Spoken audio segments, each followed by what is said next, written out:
Perkenalkan nama saya Doni Christopher Sitorus, NIM 2023 11561, eh, kelas U karyawan dari Institut Teknologi PLN. Di sini saya akan mencoba menjelaskan materi untuk bahan UAS mata kuliah rangkaian listrik 2. Untuk materi yang ingin saya jelaskan yaitu tentang analisa power AC, terus rangkaian 3 fasa, terus magnetic couple dan uh, frekuensi respon.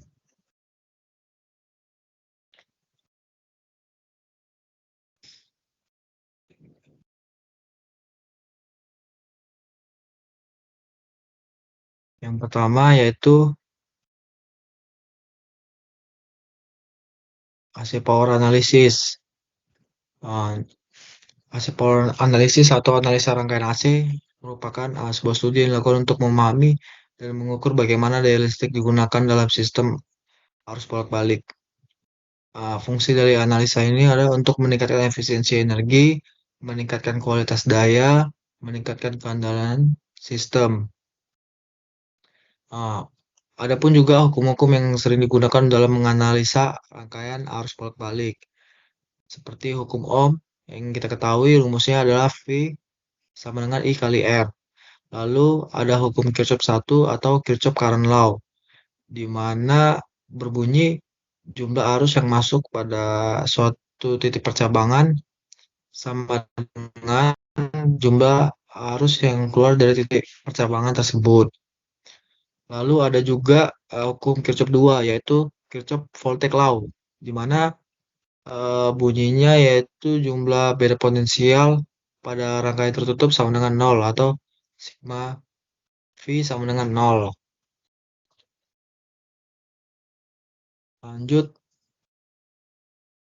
eh, berikut beberapa macam pengukuran daya yaitu daya sesaat, instantaneous power, adalah daya yang terjadi pada saat hanya waktu tertentu ketika sebuah komponen mempunyai nilai tegangan dan arus yang mengalir padanya hanya saat waktu tersebut, di mana rumusnya PT sama dengan VT kali IT, di mana T ini adalah terhadap waktu. Lalu ada daya rata-rata atau average power, merupakan daya yang dihasilkan sebagai integral dari fungsi periodik waktu terhadap keseluruhan range waktu tertentu dibagi oleh periodenya sendiri, di mana rumusnya P rata-rata sama dengan 1 per T integral T 0 PT dt. Dalam rangkaian dalam sistem arus bolak-balik terdapat 3 daya, yaitu daya aktif, daya reaktif, dan daya semu. Di mana daya aktif adalah daya yang benar-benar digunakan oleh suatu beban untuk melakukan kerja. Di mana daya aktif ini diukur dalam satuan watt. Lalu ada daya reaktif, di mana daya yang disimpan dan dikembalikan oleh beban secara bolak-balik dalam sistem AC. Daya ini tidak melakukan kerja, tetapi hanya menyebabkan pemanasan pada kabel dan peralatan. Daya reaktif diukur dalam satuan VAR atau volt ampere reaktif. Lalu daya semu, di mana daya semu merupakan kombinasi dari daya aktif dan daya reaktif. Daya ini diukur dalam satuan VA. Daya semu merupakan nilai total daya yang mengalir dalam sistem arus bolak-balik. Atau biasa juga daya semu adalah daya ketika belum di rangkaian listrik tersebut belum dibebani peralatan.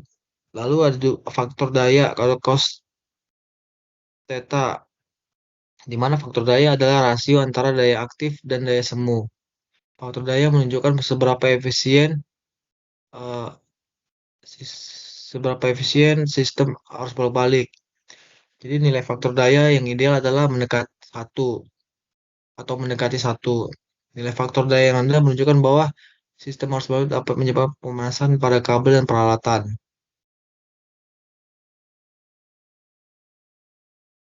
Contoh pengaplikasian dari analisis daya listrik AC atau arus bolak-balik dalam kehidupan sehari-hari yaitu eh, contoh dekatnya itu adalah meteran kWh, di mana dari meteran kWh ini kita dapat memonitor konsumsi energi di rumah dan juga eh, memilih peralatan yang sekiranya hemat energi. Lalu juga PM, power meter, fungsinya sama yaitu untuk mengukur daya yang kita pakai ataupun juga melihat tegangan dan arus pada suatu instalasi listrik.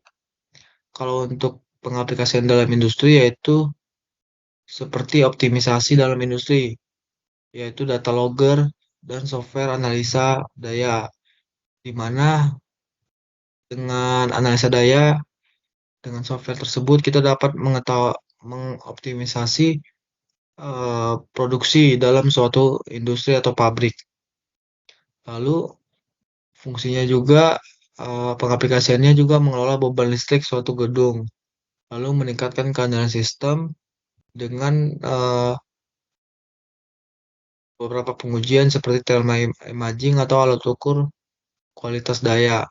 Lalu juga pengaplikasiannya pada sistem tenaga listrik terbarukan, di mana pada sistem ini kita dapat menghitung berapa energi atau daya yang kita pakai dari daya yang dihasilkan oleh energi terbarukan dan daya yang dihasilkan energi konvensional.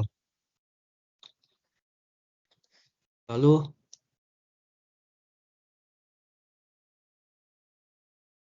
lanjut ke triphase circuit. Nah, untuk rangkaian tiga fase adalah sistem kelistrikan yang menggunakan tiga tegangan AC dengan frekuensi yang sama tetapi berbeda fasanya 120 derajat satu sama lain. Sistem ini memiliki beberapa keunggulan seperti kapasitas daya yang lebih tinggi, efisiensi, efisiensi yang lebih tinggi, dan juga pengaplikasian pada motor yang lebih efisien dibandingkan dengan satu fasa. Listrik tiga fasa, jaringan listrik menggunakan tiga kawat fasa yaitu RST, di mana dan juga satu kawat netral atau sering disebut kawat ground. Menurut istilah listrik tiga fasa terdiri dari tiga kabel bertegangan listrik dan satu kabel fasa satu kabel netral dan satu kabel bertegangan dan tiga kabel fasa bertegangan 350 volt.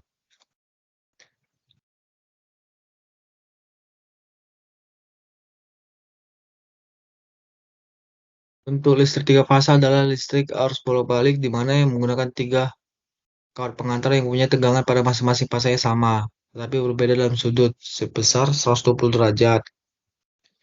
Ada dua jenis tegangan listrik tiga fasa yaitu tegangan pas satu fasa dan tegangan line to netral.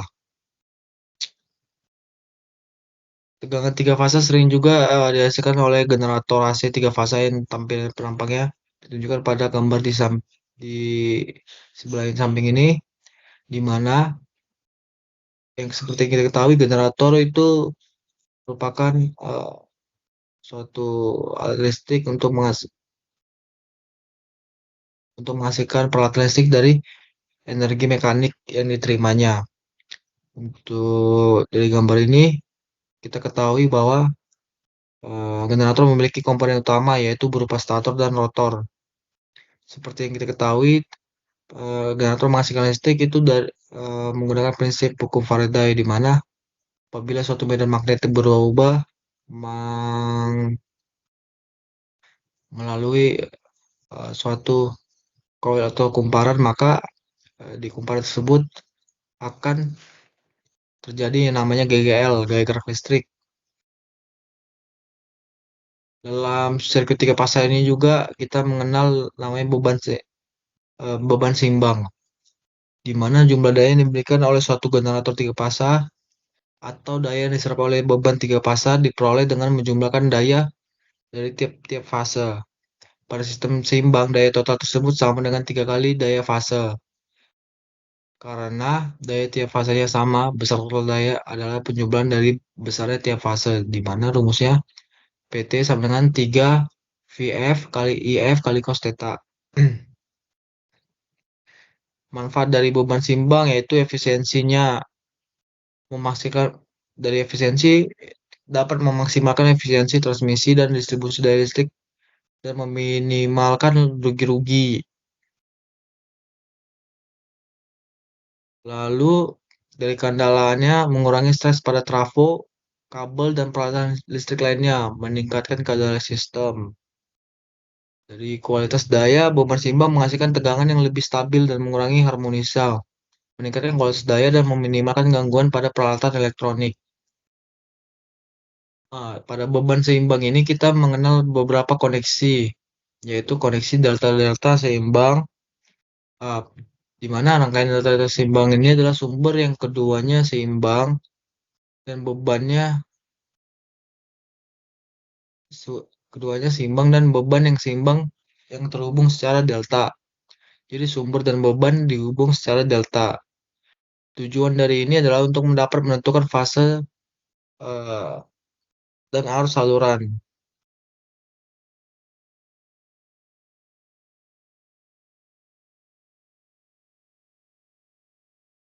Lalu dari gambar ini kita juga dapat melihat di mana tegangan saluran sama dengan tegangan fasa. Dengan mengasumsikan tidak ada impedansi saluran, tegangan fasa dari sumber yang terhubung delta sama dengan tegangan pada impedansi beban, di mana FAB sama dengan FAB besar. Arus fasa dapat ditentukan dengan hukum Ohm. Jadi, seperti kita tahu, hukum Ohm yaitu V sama dengan I kali R, di mana di sini kita melihat arus pada AB sama dengan tegangan AB per impedansi. Begitu juga untuk arus BC dan arus CA. Untuk dengan menerapkan hukum arus Kirchhoff atau Kirchhoff current law pada simpul A, B, dan C, kita dapatkan bahwa IA sama dengan arus yang masuk IA sama dengan IA AB dikurang ICA. Nah, dikarenakan ia masuk pada suatu titik percabangan, lalu AB keluar dari titik percabangan, maka IAB positif, lalu ICA karena masuk, maka dia menjadi minus ICA. Itu juga dengan IB dan IC. Lalu untuk koneksi yang kedua itu koneksi delta Y seimbang, di mana sumber dihubung secara delta dan beban dihubung secara Y. Berikut gambar koneksi delta Y seimbang. Dengan mengasumsikan urutan positif ABC, tegangan fasa kita adalah sebagai berikut, di mana tegangan AB sama dengan VP sudut 0 derajat, VBC VP min 120 derajat, dan VCA sama dengan VP plus 120 derajat. Lalu jika kita menerapkan hukum tegangan Kirchhoff KVL di sekitar loop, kita akan mendapatkan rumus IA kali ZY kurang IB kali ZY kurang FAB sama dengan 0. Di mana FAB sama dengan sama dengan tegangan pasap sudut 0 derajat. Maka didapat persamaan satu di mana IA kurang IB sama dengan VP sudut 0 derajat dibagi ZY. Kita ketahui bahwa arus saluran untuk fasa B tertinggal dari arus saluran fasa A sebesar 120 derajat. Maka IB sama dengan IA sudut min 120 derajat. Maka dari persamaan satu tersebut, kita dapat substitusikan menjadi IA kurang IA sudut min 120 derajat sama dengan VP sudut 0 derajat per ZY. Kita turunkan rumusnya sehingga menjadi IA sama dengan VP per ZY dikali 1 per akar 3 kali sudut 30 derajat. Nah, untuk IA ini merupakan arus saluran untuk fasa A. Lalu untuk pengaplikasian rangkaian 3 fasa yaitu pengaplikasian pada sistem transmisi, di mana sistem transmisi ini maksudnya menyalurkan tenaga listrik dari pembangkit hingga ke distribusi. Lalu juga pada sistem pembangkit tenaga listrik, di mana sistem tiga fase ini juga digunakan pada generator untuk membangkitkan tenaga listrik. Lalu pada sistem distribusi daya, di mana menggunakan sistem tiga fasa dan pembagian daya tidak akan timbang ke beberapa gardu jika kita menggunakan sistem tiga fasa. Terus ada magnetically coupled circuit, di mana atau rangkaian magnetik merupakan sebuah sistem yang terdiri dari bahan magnetik dan jalur flux magnetik. Sama seperti rangkaian listrik di mana arus listrik mengalir melalui konduktor. Dalam rangkaian magnetik, flux magnetik mengalir melalui bahan magnetik. Hukum-hukum pada rangkaian magnetik itu ada hukum Faraday, hukum Ampere, hukum Ohm. Di mana hukum Faraday GGL yang diinduksikan dalam kumparan sebanding dengan laju perubahan flux magnetik yang melewati kumparan. Hukum Ampere yaitu garis medan magnet di sekitar konduktor berarus sebanding dengan arus yang mengalir dalam konduktor. Lalu ada hukum Ohm magnetik, di mana diperlukan untuk menghasilkan flux magnetik dalam rangkaian magnetik sebanding dengan reklutansi magnetik rangkaian. Pada magnetically coupled circuit, ketika dua buah kumparan didekatkan atau digandengkan, maka akan timbul suatu induksi, yang dimana dua buah kumparan tersebut terpasang dalam masing-masing loop. Maka interaksi dua buah loop di dalamnya terdapat kumparan yang digandengkan, maka akan timbul medan magnet induksi atau kopling magnet. Nah, induktasi sendiri adalah tegangan yang melewati kumparan didefinisikan sebagai perubahan arus terhadap waktu yang melewati kumparan tersebut. Dapat kita lihat rumusnya di mana VL sama dengan L per L kali DI per DT.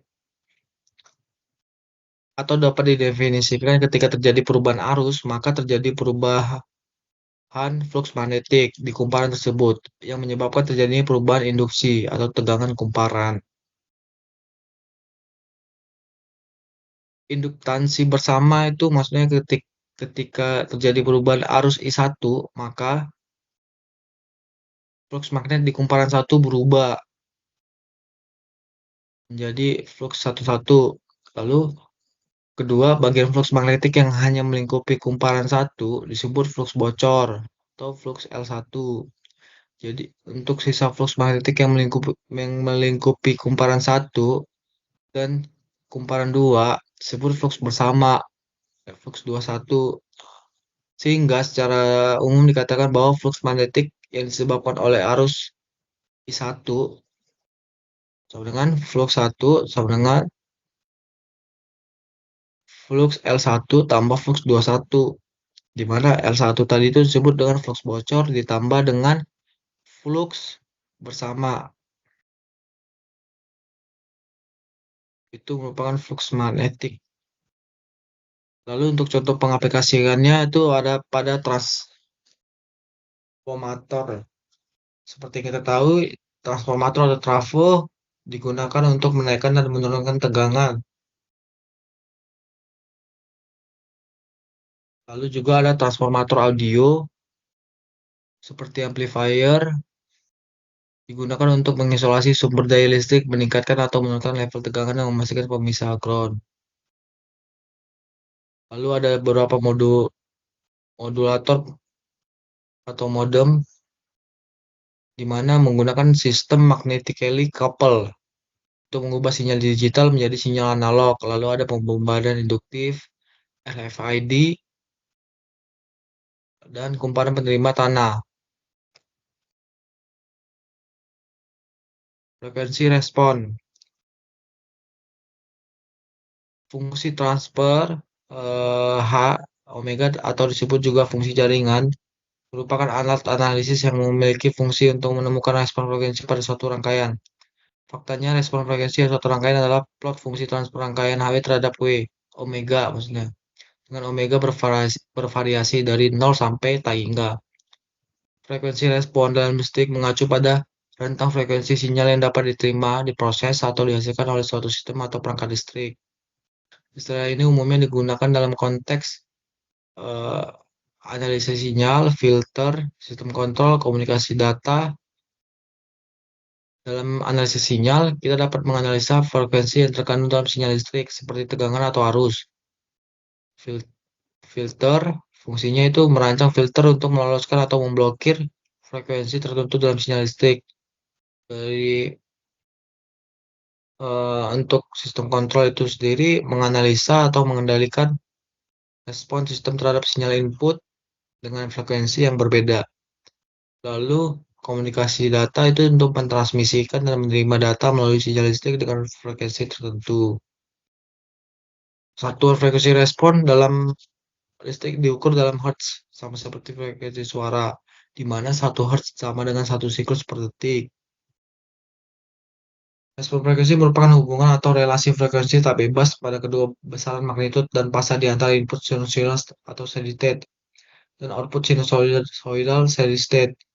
Direpresentasikan sebagai perbandingan output respon J omega terhadap input sinusoidal X J omega atau yang lebih dikenal dengan fungsi transfer dalam domain J omega, di mana jika H J omega sama dengan Y J omega dibagi X J omega, di mana di H J omega ini diubah menjadi bilangan polar, maka didapat sudut HJ omega sama dengan sudut YJ omega dikurang sudut X J omega. Untuk pengaplikasian respon frekuensi dalam kehidupan sehari-hari, yaitu sistem kendali otomatis atau automatic control system. Dalam sistem kendali otomatis, respon frekuensi digunakan untuk menganalisa sejauh mana sistem dapat merespon terhadap perubahan input pada berbagai tingkat frekuensi. Hal ini membantu dalam mendesain dan mengoptimalkan sistem kendali. Lalu, pengaplikasiannya pada peralatan elektronik, di mana berbagai peralatan elektronik seperti smartphone, tablet, atau perangkat audio portable memanfaatkan analisis respon frekuensi untuk memastikan kualitas audio yang baik dan responsif. Lalu pengaplikasiannya pada peralatan medis seperti alat pencitraan, alat analisis respon frekuensi digunakan untuk menilai kinerja peralatan dalam mendeteksi dan merekam sinyal dari berbagai frekuensi yang terkait dengan kondisi medis tertentu. Lalu juga pengaplikasian pada sistem